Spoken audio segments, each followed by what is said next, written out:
தென்னாட்டுடைய சிவனை போற்றி எந்நாட்டவர்க்கும் இறைவா போற்றி. காளி, துர்க்கா, மாசாணி, பத்திரகாளி, சாமுண்டி, மாரியம்மன் இது போன்ற உக்கிர தெய்வத்தினுடைய கோயில் பார்த்திங்கன்னா சூளம் வச்சுருப்பாங்க. அமாவாசை நாட்களில், பௌர்ணமி நாட்களில் நம்ம மேலே கண்டிஸ்டியாக இருக்குது, ஓம்பலாக இருக்குது அப்படின்னு அந்த அம்பாளுடைய மடியில் ஒரு 5 கனிகள் வைத்துங்க, அப்புறம் வாங்கிட்டு வந்துங்க. அப்புறம் அவரே நீங்கள் குத்தக்கூடாதுங்க, சூளத்தில் இருக்கிற கனியை எடுத்து போட்டு நீங்கள் குத்தக்கூடாதுங்க. அவர் ஐயர் இல்லைன்னா நீங்கள் செஞ்சுக்கலாங்க, அர்ச்சகர் இல்லைன்னா நீங்கள் செஞ்சுக்கலாங்க.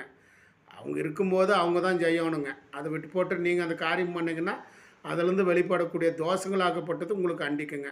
ஒருத்தர் குத்தி போட்டு போகிறாப்பிடிங்க, மறுக்கா நம்ம குத்தணும் அப்படின்னா அதை ஐயர் அவங்க செய்யும் போது, அவங்க சாமி சிலைகளை தொட்டு பூஜைகள் செய்யும் போது அவங்களுக்கு அந்த தோஷ பாதிப்புகளாகப்பட்டது விலகிக்குங்க. அதனால தான் அவங்ககிட்ட ஒரு ஆசீர்வாதம் வாங்குறது நமக்கு ஒரு நல்லதுங்க. அவங்க கை வைத்து நம்ம மேலே ஒரு ஆசீர்வாதம், ஐயர், ஜோதிடர்கள் இந்த மாதிரி நபர்களிடம், உண்மை நிலைகள் பெற்று இருப்பவர்களிடம் இந்த மாதிரி வாங்குறது ரொம்ப நல்லதுங்க. ஸோ இந்த மாதிரி காரியங்களை பண்ணிக்கணுங்க. பாதிப்பு இல்லாமல் இருக்கிற ஒரு நிலைகள் கொடுக்குங்க.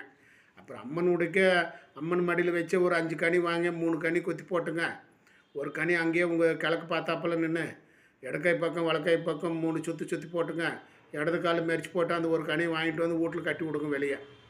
அது கூட பார்த்திங்கன்னா வரமிளகா 7 சேர்க்கணுங்க, அடுப்பு கறி 1 சேர்க்கணுங்க, பாதரசம் இருந்தால் வச்சு கட்டலாங்க, 7 பல்லு பூண்டுங்க, அப்புறம் இந்த கனிங்க அத்தனையும் செஞ்சு கட்டி போட்டு வீட்டு வாசப்படில் தொங்க விடணுங்க.